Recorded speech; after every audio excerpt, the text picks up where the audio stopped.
بسم اللہ الرحمن الرحیم۔ السلام علیکم، میں ہوں جاوید اقبال اور آپ دیکھ رہے ہیں پروگرام سچ کے ساتھ۔ تحریک انصاف کو اس وقت ایک شدید عوامی رد عمل کا سامنا ہے۔ جو تحریک انصاف نے کیا 9 مئی کے روز، جو جلاؤ گھیراؤ کیا، جو پرتشدد کام کیے، جو سرکاری اور فوجی املاک کو نقصان پہنچایا، پوری پاکستان کی عوام نے اس کو یکسر مسترد کر دیا اور پاکستان کی تمام جو پبلک ہے، جو عام پبلک ہے، اس نے اس کی سخت الفاظ میں مذمت کی۔ اور ظاہر ہے کوئی بھی ذی شعور شخص جو ہے وہ اس طرح کے واقعات کی مذمت ہی کرتا ہے۔ لیکن حیرانگی کی بات ہے کہ ایک سیاسی جماعت اس قسم کے پرتشدد واقعات کرنے پر کیسے تل گئی، صرف اقتدار حاصل کرنے کے لیے ایک ایسے نظام میں کہ وہ ایک نظام کا حصہ تھی، اس نظام سے اس نے اپنے آپ کو نکالا اور اس کے بعد اپنی ہی ایک راہ پہ وہ چل پڑی اور وہ راہ ختم ہوئی، منطقی انجام تک پہنچی ایک پرتشدد سیاست کی شکل میں، جلاؤ گھیراؤ کی شکل میں۔ پہلے بھی جب تحریک انصاف کے حوالے سے یہ کہا جاتا تھا کہ یہ ایک سونامی ہے، یہ خود کہتے تھے کہ تبدیلی کی سونامی ہے، تو اس کا آغاز بھی ایک ایسے لفظ سے ہوا تھا جو کوئی مناسب لفظ نہیں تھا۔ سونامی کا ہم آپ سب جانتے ہیں کہ یہ ایک طوفان تھا، زلزلہ تھا، تباہی تھی، ایک ڈسٹرکشن کا نام تھا۔ وہی جو سونامی تھی وہ منتج ہوئی جلاؤ گھیراؤ کی سیاست میں، اور اب صورتحال یہ ہے کہ خود ان کے اپنے جو لوگ ہیں وہ ان کو چھوڑ کے جا رہے ہیں۔ مسلسل پارٹی سے جو ارکان اسمبلی ہیں، ان کے عہدیدار ہیں، وہ جائے جا رہے ہیں، اور کچھ ایسے لوگ ہیں جو اب بھی حکومت کو اور قانون نافذ کرنے والے اداروں کو مطلوب ہیں، وہ اب بھی روپوش ہیں، اور حکومت اور قانون نافذ کرنے والے ادارے مستقل تحریک انصاف کے چیئرمین سے یہ کہہ رہے ہیں کہ وہ ان کے حوالے کیے جائیں، لیکن وہ حوالے نہیں ہو رہے ہیں۔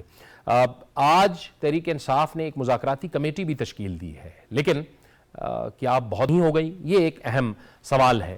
اسی مذاکراتی ٹیم کے حوالے سے آج مسلم لیگ نون کے قائد میاں نواز شریف نے اب سے کچھ دیر پہلے ایک ٹویٹ کی ہے، اور اس ٹویٹ میں میاں نواز شریف کا کہنا ہے کہ بات چیت صرف سیاست دانوں سے کی جاتی ہے۔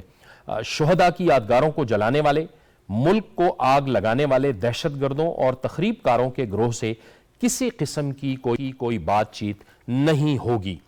یعنی ایک طرح سے جو اتحادی حکومت ہے اس نے گویا اپنی پوزیشن سیٹ کر دی ہے کہ اگر مذاکراتی کمیٹی بھی بناتے ہیں تو حکومت نے تو موقع دیا تھا تحریک انصاف کو، لیکن انہوں نے اس سے فائدہ نہیں اٹھایا، مذاکرات کیے، پھر چلے گئے، ناکام بنا دیے، اور اس کے بعد انہوں نے جلاؤ گھیراؤ کیا۔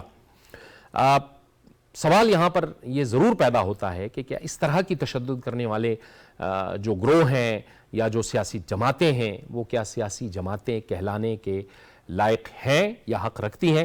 یہ ایک اہم ترین سوال ہے، اور اسی پر بات کریں گے۔ اس کے لیے میں جوائن کرنے مسلم لیگ نون سے اختیار ولی خان۔ اختیار ولی صاحب، آپ کو خوش آمدید کہتے ہیں۔ ہمیں پاکستان پیپلز پارٹی سے جوائن کر رہے ہیں بلاول بھٹو زرداری کے ترجمان ذوالفقار علی بدر۔ علی بدر صاحب، آپ کو بھی خوش آمدید کہتے ہیں۔ پشاور سے ہمیں جوائن کر رہے ہیں سینئر صحافی اور تجزیہ کار عقیل یوسف زئی، آپ کو بھی بہت خوش آمدید۔ اور اسٹوڈیوز میں ہمارے ساتھ تشریف رکھتے ہیں سینئر صحافی اور تجزیہ کار جاوید صدیق، آپ کو بھی بہت خوش آمدید۔ اختیار ولی صاحب، ایک ٹون تو طے کر دی ہے کہ اب جنہوں نے جلاؤ گھیراؤ کیا ہے انہیں قانون کا سامنا کرنا ہوگا، اب کیا مذاکرات ہوں گے کسی کے ساتھ؟ Thank you very much Javed Iqbal. Tehreek Insaf نے اپنے راستے کا انتخاب خود کیا ہے۔ جس طرح آپ نے اپنے انٹرو میں کہا کہ انہوں نے اپنے آغاز کو نام دیا تھا سونامی کا، اور ہم اس وقت یہ بات کرتے تھے کہ سونامی نام ہے بربادی کا، سونامی نام ہے تباہی کا۔ جو پاکستان پہ انہوں نے تقریباً 4.25 سال حکومت کی، اور خیبر پختونخوا میں تقریباً ان کے اقتدار کو 10 سال لگ گئے، تو ان 10 سالوں میں انہوں نے اس صوبے کو، اس کی معیشت برباد کر دی، صوبے کو 1000 ارب روپے کا مقروض کر دیا۔ پاکستان کو عمران خان جاتے جاتے اس کے 70 سالہ قرضے جو ہے اس کو ڈبل کر کے چلے گئے ہیں، اور جو ابھی جس راستے پہ وہ چل پڑے ہیں وہ کسی نے ان کے ساتھ کیا نہیں ہے، یہ ان کا اپنا منتخب اور چنتخب کردہ راستہ ہے، انہوں نے اپنی مرضی سے، اپنی خوشی سے کیا تھا۔ اور ایک بات آپ کو اور بھی بتاؤں جاوید اقبال صاحب، یہ پوری قوم یہ بات سن رہی ہے چونکہ یہ نیشنل ٹی وی ہے، کہ عمران خان یہ بات مذاق میں نہیں کر رہے تھے کہ یہ ان سے کوئی غلطی ہو گئی ہے کہ وہ GHQ کے دروازوں کو پھلانگ گئے، کہ انہوں نے وہ لمٹس کراس کر دی.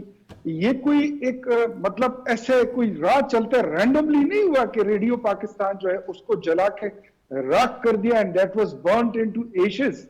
اور یہ کوئی مذاق کی بات نہیں تھی کہ انہوں نے چکدرا فورٹ پہ اٹیک کیا، انہوں نے مردان میں کرنل شیر خان اس کے مجسمے کو اٹھا کے زمین پہ پٹخا اور MM عالم کے جہاز کو جلا کے راکھ کر دیا. اور پھر اس کے بعد اگر کوئی کسر رہ گئی تھی تو اس ملک کے بانی محمد علی جناح کے گھر کو اور کور کمانڈر ہاؤس کو اس کو آگ ڈال دی، اس پر پیٹرول چھڑک کر اس کے ایک ایک گملے کو، ایک ایک پردے کو، ایک ایک کرسی کو، ایک میز کو، کوئی پھول، ایک چیز انہوں نے نہیں چھوڑی، کوئی شیشہ، کوئی کھڑکی، کوئی دروازہ، اور اس کو جلا کے رکھ دیا. یہ عمران کا ایجنڈا تھا. اور یہ بات ہم بہت پہلے سے کرتے تھے کہ if a person is being funded، اگر اس کو اسرائیل پیسے دے رہا ہے، اگر اس کو انڈیا پیسے دے رہا ہے، اگر پاکستان کے تمام دشمن اس کو فنڈ کر رہے ہیں، اگر گوادر پورٹ کے دشمن اس کو فنڈ کر رہے ہیں، سی پیک کے دشمن اس کو چندہ دے رہے ہیں، پاکستان کے دشمن اس کو چندہ دے رہے ہیں، تو انہوں نے یہی کرنا تھا کہ انہوں نے پاکستان کو توڑنا تھا. پاکستان کی فوج اس کی مثال ایک گلو کے جیسی ہے جس نے ملک کی ساری اکائیوں کو جوڑ کے رکھا ہے، چاہے وہ جوڈیشری ہو، چاہے وہ مقننہ ہو، چاہے وہ عدلیہ ہو، چاہے وہ عوام ہو. تو گلو کی طرح اس کے سب سٹک اور سٹچ رہتے ہیں. تو پاکستان کی بنیادی اساس پر جو حملہ عمران نے کیا، یہ جان بوجھ کر اس کے ایجنڈے کا ایک حصہ تھا. الحمدللہ وہ ناکام ہو چکا ہے. ہاں، اب وہ بندہ جو کبھی خدا کے لہجے میں بات کرتا تھا، توبہ نعوذ باللہ، اور کہتا تھا کہ میں اس سے بات نہیں کروں گا، میں اس سے بات نہیں کروں گا، یہ چور، وہ چور، یہ ڈاکو، آج پروف ہو چکا ہے کہ دنیا جہان کے سرٹیفائیڈ، مستند اور سند یافتہ چور سارے عمران کے ساتھ تھے. اور وہ جو ایک ایک کر اس کو چھوڑ رہے ہیں. اتنی کمزور پارٹی تھی، ہم پہلے بولتے تھے کہ ساری جماعتوں کا کچرا نکال کے، چاہے وہ پیپلز پارٹی کا تھا، مسلم لیگ نون کا تھا، JUI کا تھا، MQM کا تھا، بلوچ پارٹیوں کا، پختونستان پختونخوا کا، یا سندھی یا پنجابی، تمام پارٹیوں کا کچرا نکال کے اس کو اکٹھا کر کے جنرل فیض، جنرل ظہیر پاشا، یہ سارے لوگ، ثاقب نثار، یہ سارے کردار تھے. انہوں نے کچرے کو اکٹھا کر کے PTI بنا دی. تو وہ کیا انقلاب لاتے، وہ کیا نیا پاکستان بناتے. آج یہ بات کرنے کے لیے ترس رہے ہیں.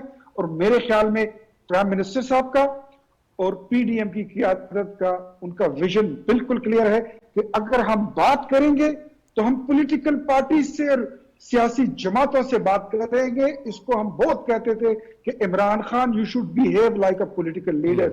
PTI should behave like a political party. جب تک آپ پولیٹیکل قوت، پارٹی اور لیڈر نہیں بنیں گے، آپ سے بات نہیں ہوگی. اور میرے خیال میں عمران خان یہ موقع سارے گنوا چکے ہیں. اب اس کے ساتھ بات کرنی ایسے ہی ہے جیسے طالبان یا اس ملک کے دشمن قوتوں سے بات کرنی ہے. سو میں تو اس بات پہ بلیو نہیں کرتا. PTI بکھر چکی ہے. کبھی یہ بات کرتے تھے کہ PTI اس ملک کی سب سے بڑی جماعت ہے. میرے خیال میں آج عمران جہاں پہ کھڑا ہے، PTI اس ملک کی ایک معمولی چھوٹا سا جتہ رہ گیا ہے. میرے خیال میں اگر بڑی عید آئے گی تو یہ بھی نہیں رہے گا. یہ آپ کہہ رہے ہیں کہ بڑی عید تک یہ کی جماعت رہ گئی، یہ بھی نہیں رہے گی.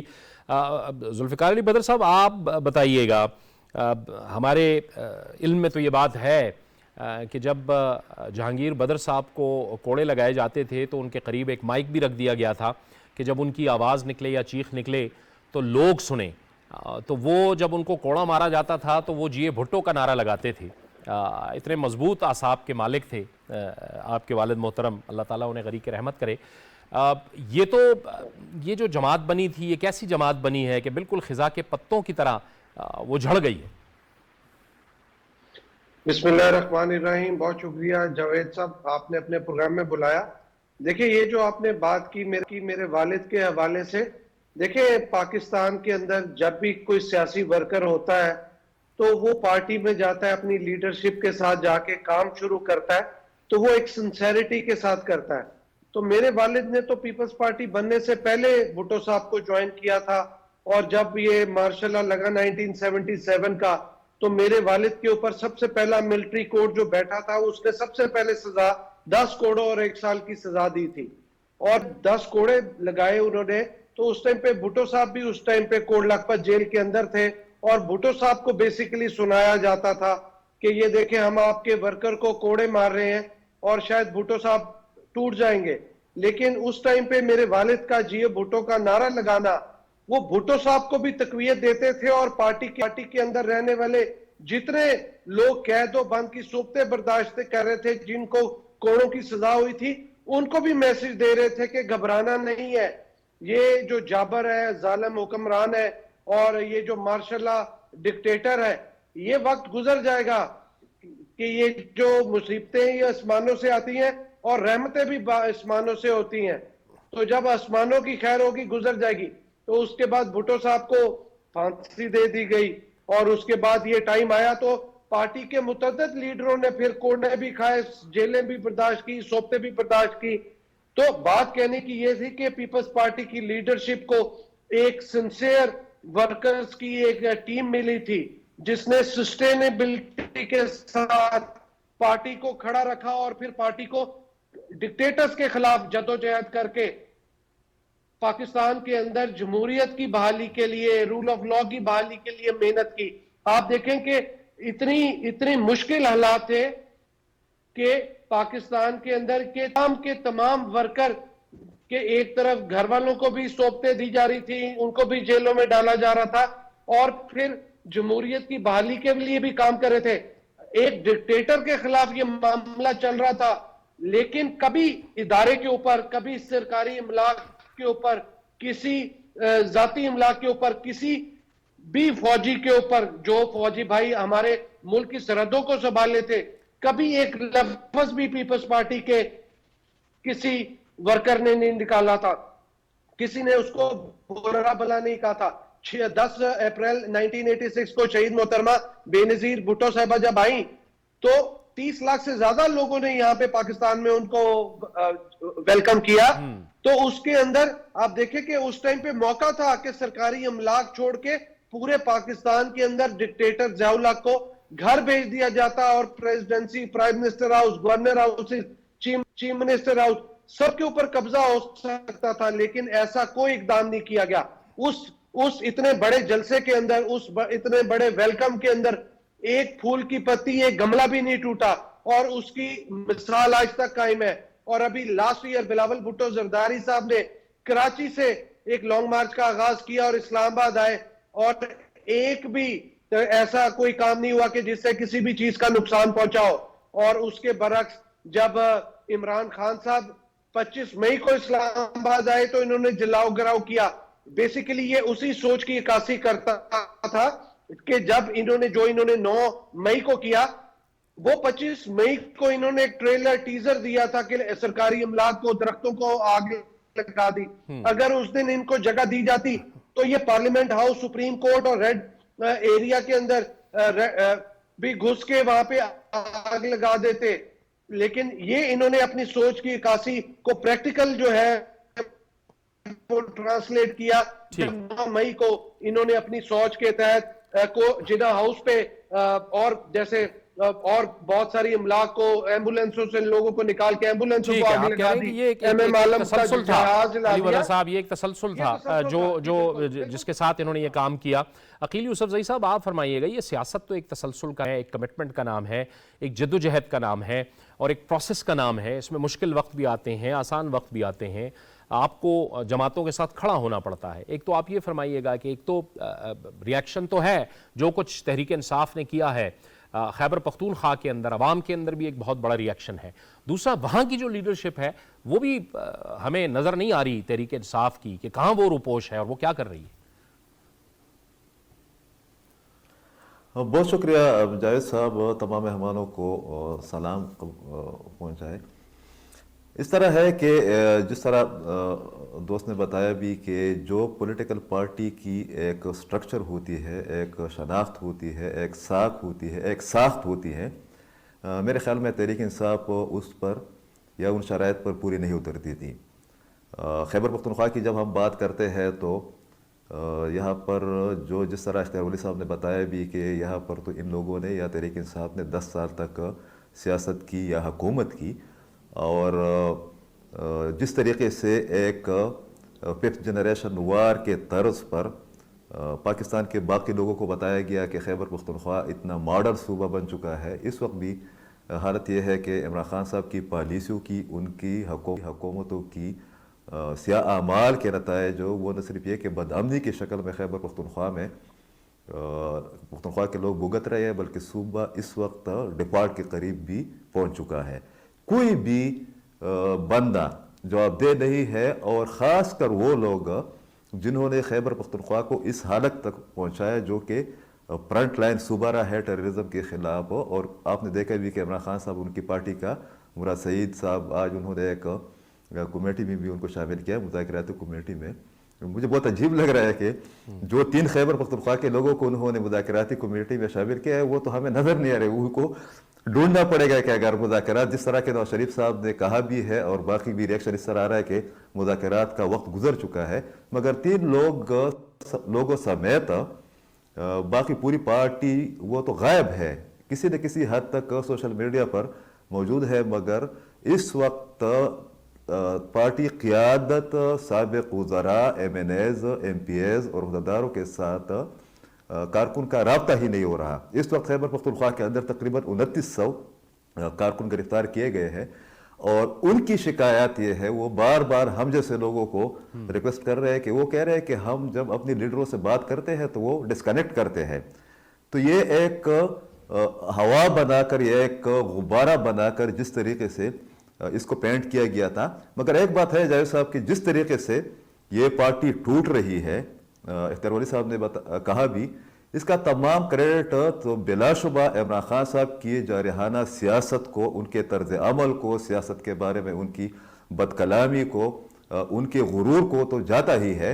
मगर हमें खुद यकीन नहीं आ रहा था कि ये पार्टी इतनी जल्द बदकिस्मती से बिखर जाएगी। जिस तरीके से लोग बाजुमात होकर पार्टी छोड़ रहे हैं, जिसमें उनके रिश्तेदार भी है, जिसमें उनकी पार्टी के लोग भी है, फाइनेंसर्स भी है, तो मेरे ख्याल में पाकिस्तान की तारीख में किसी भी पार्टी को तोड़ते हुए हम एक नया मॉडल इस वाले सूरत हाल में देख रहे हैं। और खैबर पख्तूनख्वा में 1-2 दिन में आप देख लेंगे कि यहाँ पर एक या दो लोग पार्टी नहीं छोड़ेंगे, बल्कि ग्रुपों की शक्ल में पार्टी छोड़ेंगे। और इस वक्त सूरत हाल ये है, और ये अफसोसनाक भी है। जावेद साहब आपके साथ बैठे हैं, इन्होंने तमाम चीज़ों को देखा भी है, जावेद सदीक साहब ने, कि यहाँ पर जो 3 अहम लीडर है और जिन तीनों में से 2 को मुज़ाकराती कमेटी में शामिल किया गया है, उनके दरमियान दौड़ लगी हुई है कि हमारा ग्रुप जाकर पार्टी को छोड़ेगा। और दूसरी तरफ खान साहब की गलतफहमी या खुशफहमी, जो कि हैरत की बात है, अभी तक बरकरार है कि उन 2 लोगों को, परवेज़ खटक साहब को और असद कैसर साहब को, उन्होंने मुज़ाकराती कमेटी में भी शामिल किया। तो मेरे ख्याल में ये कोई आइडियल सिचुएशन नहीं है, और तमाम पार्टियों के लिए और हमारे तमाम तज्ज़ियाकारों के लिए और इस्टेब्लिशमेंट के इदारों के लिए सोचना पड़ेगा कि जब आप जेन्युइन पॉलिटिकल पार्टियों को माइनस करेंगे, उनको ख़राब करेंगे और इस किस्म के लोगों को लाकर मुसल्लत करेंगे, तो उसी का यही नतीजा निकलेगा। ठीक, जावेद सदीक साहब, ये इमरान खान और उनके जो करीबी साथी हैं वो इन मामलात को बहुत ईजी ले रहे हैं। वो शायद इनको समझ नहीं आ रही कि इन्होंने क्या किया है। 9 मई जो है, ये एक बहुत खौफनाक मामला था जो इस रियासत के साथ खेला गया है। बिल्कुल दुरुस्त है, क्योंकि पाकिस्तान की जो हिस्ट्री है वो ये बताती है कि जितनी सियासी मूवमेंट्स चली हैं, अयूब खान के ख़िलाफ़ ईस्ट और वेस्ट पाकिस्तान के लोग सड़कों पे आए और उन्होंने बोला, बहुत ज़बरदस्त प्रोटेस्ट किया। भुट्टो साहब भी एंटी अयूब उस मूवमेंट में शामिल थे। ईस्ट वेस्ट पाकिस्तान के सारे सरकर्दा लीडर और जमातें थीं, लेकिन तशद्दुद नहीं हुआ।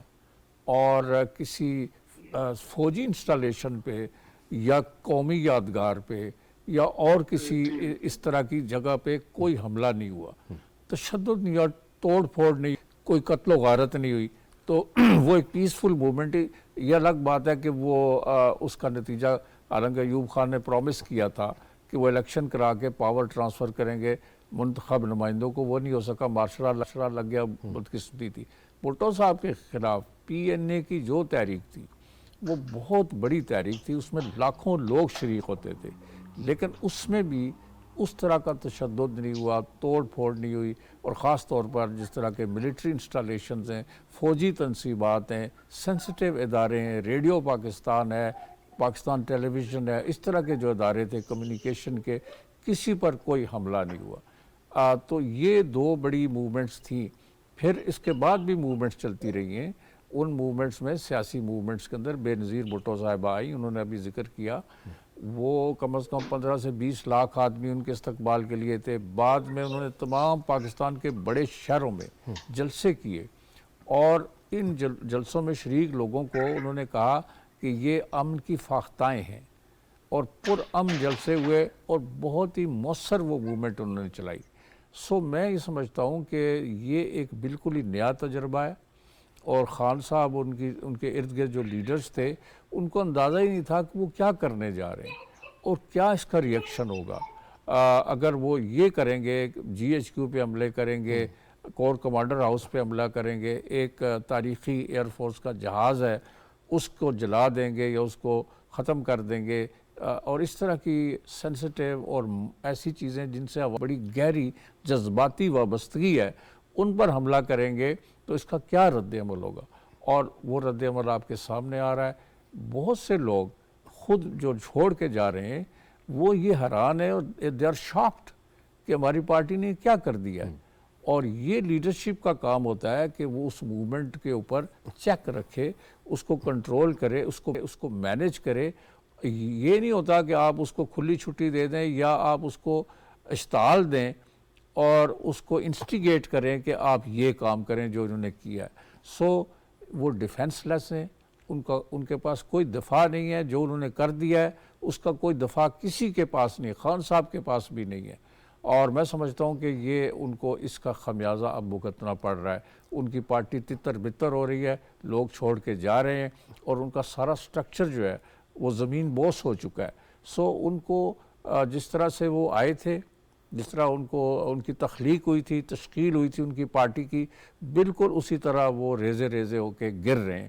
سو یہ ایک پاکستان کی تاریخ میں ایک نیا تجربہ ہے, اور یہ ایک سبق بھی ہے تمام سیاسی جماعتوں کے لیے کہ اگر وہ تشدد کا اور اس طرح کا راستہ اختیار کریں گے, ٹیررزم کا, اور اسٹیٹ کے ساتھ اس طرح کی اگر وہ تصادم کریں گے, تو اس کے نتیجے میں لوگ ان کو مسترد کر دیں گے. ان کے اپنے ورکرز, ان کے اپنے لیڈرز جو ہیں وہ ان کو ڈس آن کر دیں گے. یہ سارے لوگ ان کو ڈس آن کر رہے ہیں, اور ظاہر ہے کہ ان میں سے بہت سے لوگ ہیں انہوں نے بڑی پی ٹی آئی کے لیے قربانیاں دی ہیں, اور ان کو بڑا اس وقت صدمہ بھی ہے کہ وہ چھوڑ کے جا رہے ہیں پارٹی, اس لیے کہ ان کی پارٹی نے ان کے لیے اور کوئی آپشن یا راستہ ہی نہیں چھوڑا.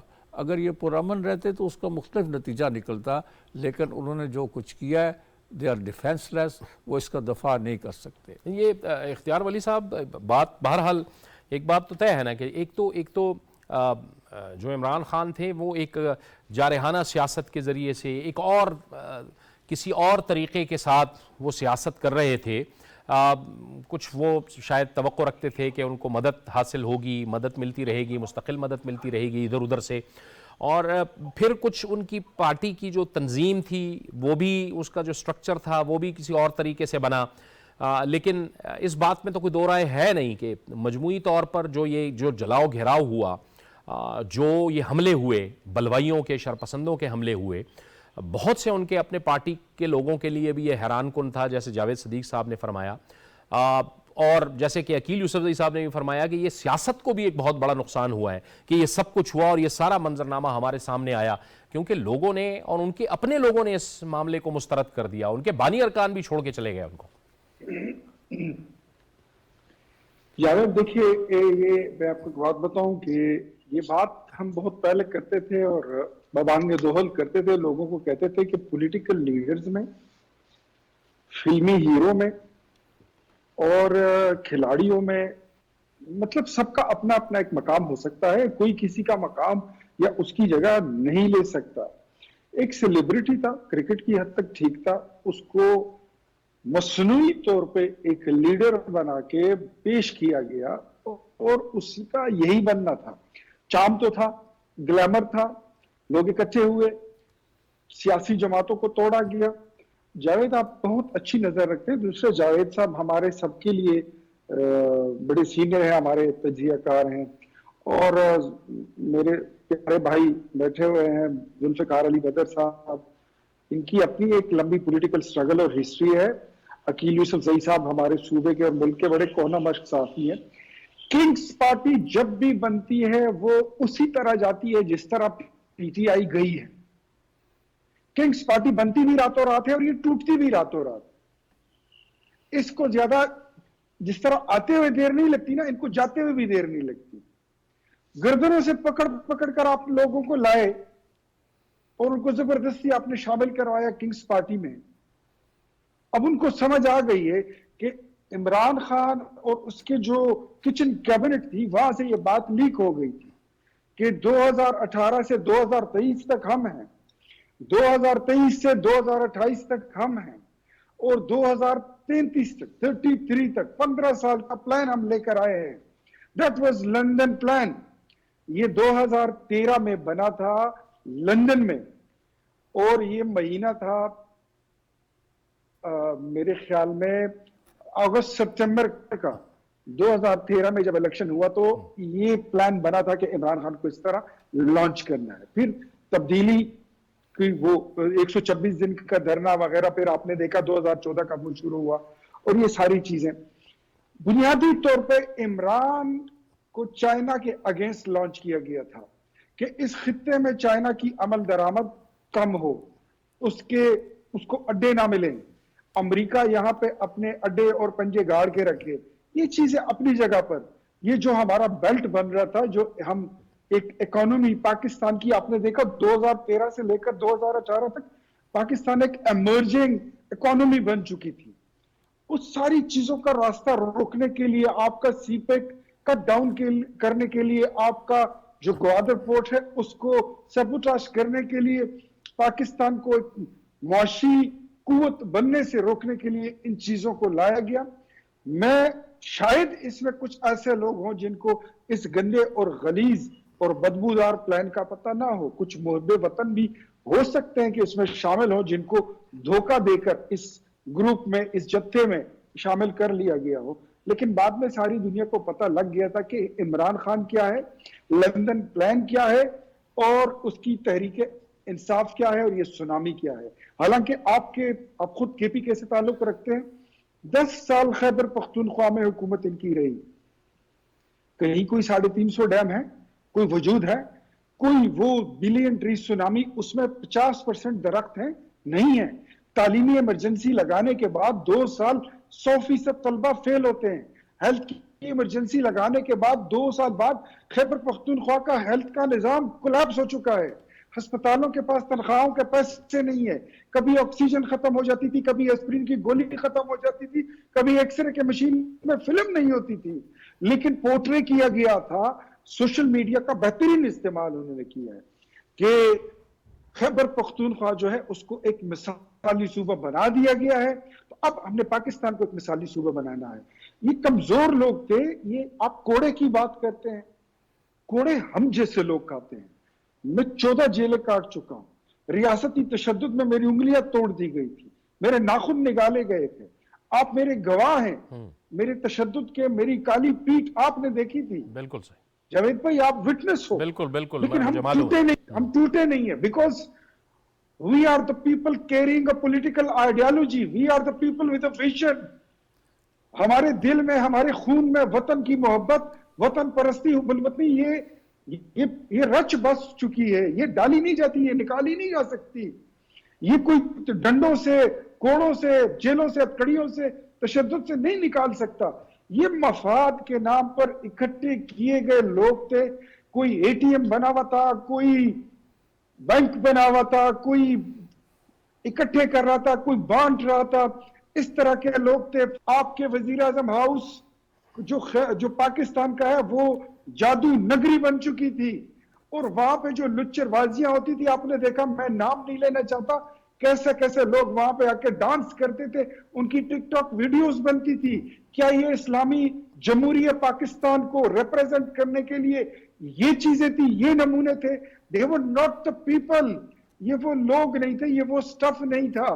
ये बेचारा, मैं भी देखता हूँ ना, एक एक आता है 2 दिन की हवालात के बाद रो रो के हो जाता है, जी मैं तहरीक इंसाफ छोड़ रहा हूँ। क्यों छोड़ रहे हो? कल तक तो बोलते थे और कहते थे, थकते नहीं थे कि हम लेके रहेंगे आजादी, हम छीन के रहेंगे आजादी, तेरा बाप भी देगा, तेरा ससुर भी देगा आजादी, तो ले लो आजादी। किससे आजादी चाहिए? पाकिस्तानी फौज से चाहिए थी, रियासत से चाहिए थी, आपको हुकूमत से चाहिए थी, आपको अंग्रेज सरकार से ली हुई जो आजादी हमने थी उससे आजादी आपको चाहिए थी। लो, तुम्हें आजादी मिल गई है, अब तुम आजाद हो। अब तुम पर पाकिस्तानी कौम 1% का एतबार नहीं करती। जब तुम बोलते थे कि मैं मुहिब्बे वतन हूं, मैं पाकिस्तान का बेटा हूं, मैं पाकिस्तान के लिए बना हूं और पाकिस्तान की चप्पे चप्पे का दिफा करूंगा, साबित हुआ कि जो काम टीटीपी नहीं कर सकी, जो इंडिया की 1 करोड़ फौज ना कर सकी, जो ख्वाब इजराइल के दिल में था और इंशाअल्लाह तक कयामत रहेगा, वो पाकिस्तान की तरफ मैली आंख से नहीं देख सकते थे। ठीक। इमरान खान, तुमने वो गंदे सारे काम कर दिखाए।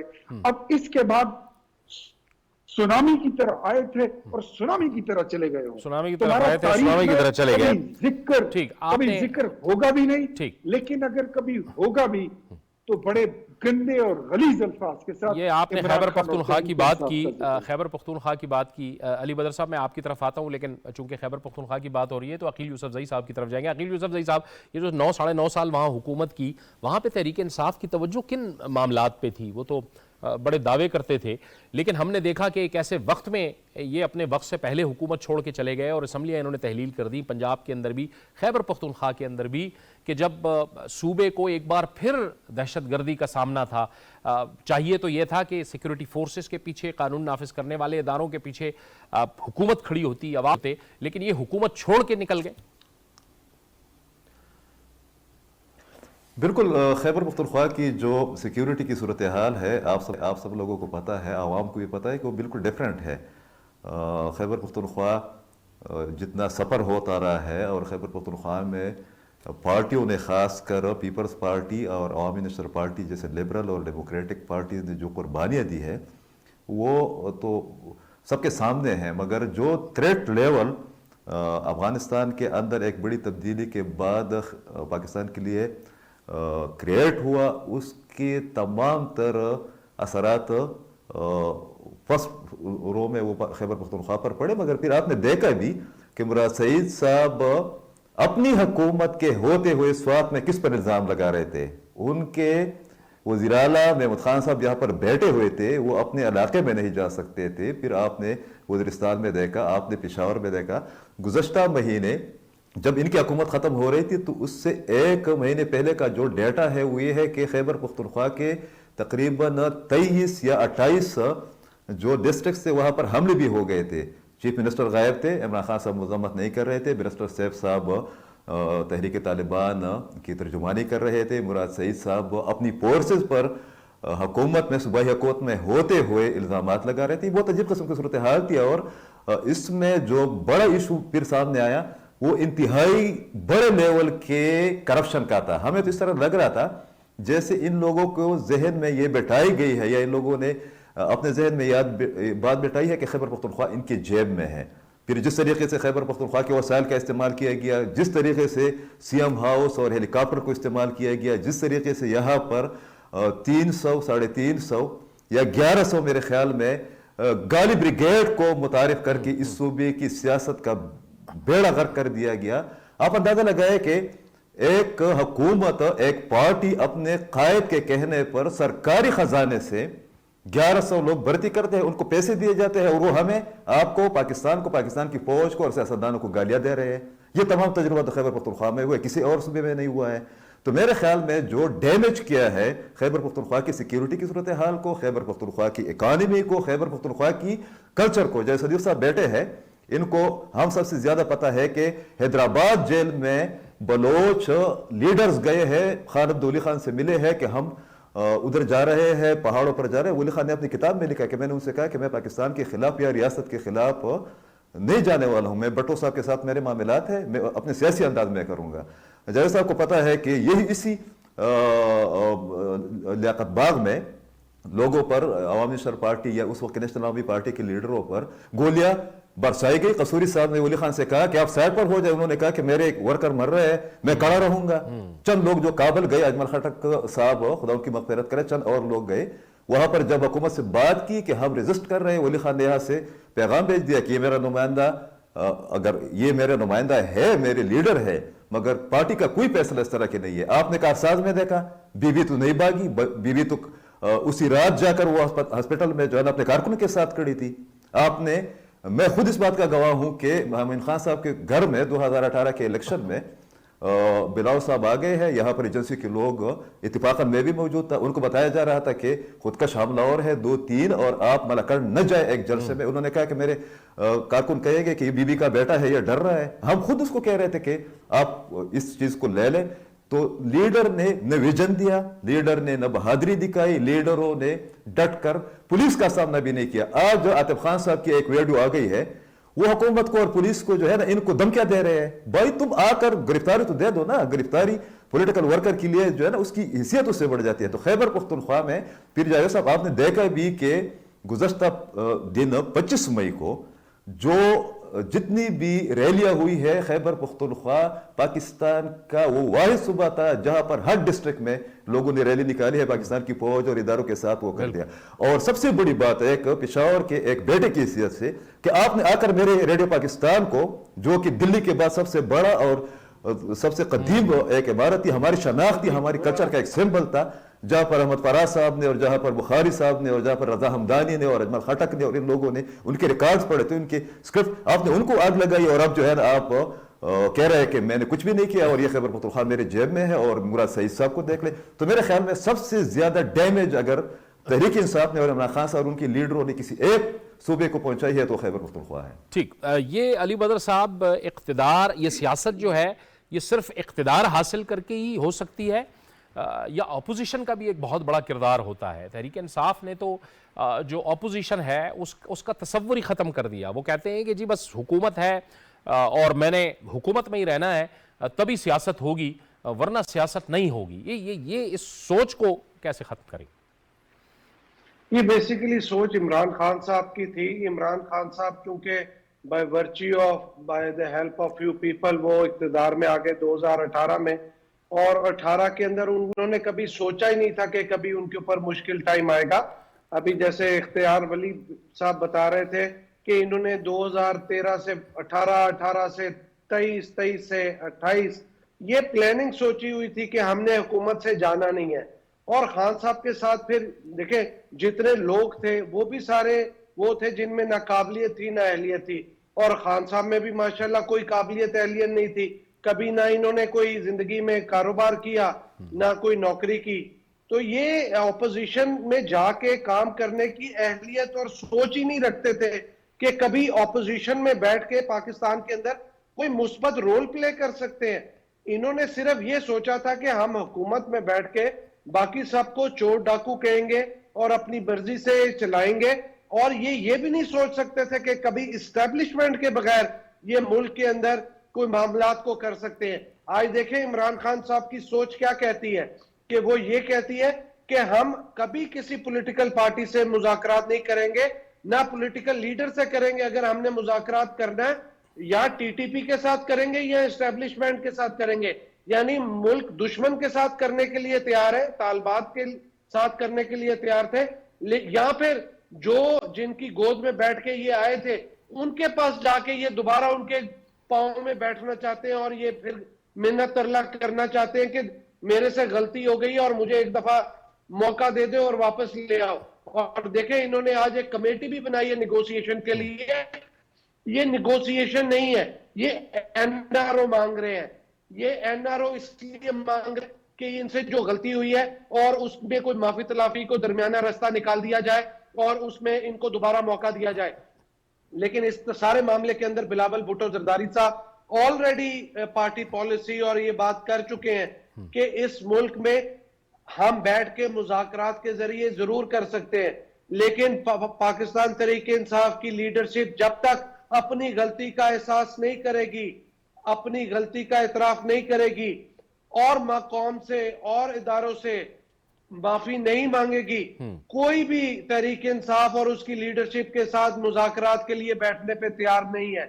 और मैं समझता हूं आज मियां नवाज शरीफ साहब ने भी मुज़ाकरात की नफी कर दी है कि इन दहशतगर्द तंजीम जो कि पहले एक सियासी तंजीम बनती थी, आज दहशतगर्दों की तंजीम है।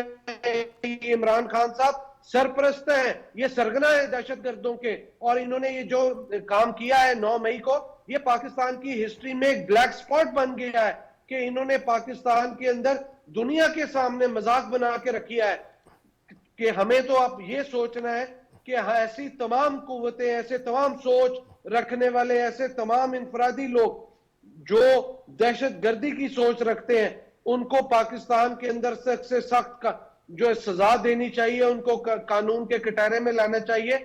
और जो लोग इस दहशतगर्दी का हिस्सा नहीं थे और वो ये समझते हैं कि उन्होंने सियासत आइंदा करनी है, उनमें केस टू केस और पर्सन टू पर्सन देख के उनको मौका भी देना चाहिए कि वो आइंदा सियासत करें। ठीक है, लेकिन जावेद सिद्दीक साहब मौके तो उनको दे, उनके पास मौके थे इमरान खान और तहरीक इंसाफ के पास कि वो मुज़ाकरात करते, हुकूमत बार बार कहती रही, वो बैठते, लेकिन वो मुस्तकिल जो है वो दबाव और एक इस्टेब्लिशमेंट को दबाव में लाना, सियासी क़ुव्वतों को दबाव में लाना, ये उनके जहन में समाया हुआ था। मेरा ख्याल है उनका जो सियासी तजुर्बा है वो ज़ीरो था।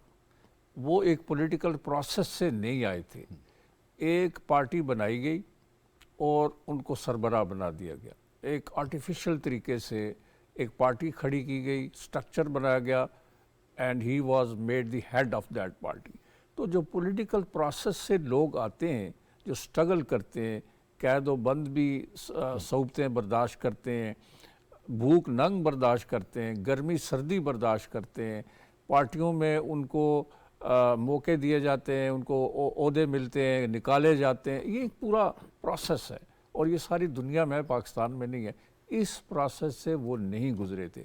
उनके नज़दीक ये था कि हुकूमत करनी है और मुसलसल करनी है, और अपोजिशन का वजूद जो है उसको वो तस्लीम ही नहीं करते। देखें ना, उन्होंने 3.5 साल अपोजिशन लीडर से हाथ नहीं मिलाया, कोई नेगोशिएशन नहीं की, ऑर्डिनेंस के ज़रिए वो हुकूमत चलाते रहे, कोई लेजिस्लेशन उन्होंने नहीं की, और इस तरह से उन्होंने अपनी हुकूमत चलाई और वो एक नाकाम हुकूमत थी। कोई बड़ा ऑब्जेक्टिव अपने मैनिफेस्टो का, कोई ऑब्जेक्टिव जो उन्होंने दिया था उसको हासिल नहीं कर सके, ये एक फेलियर था।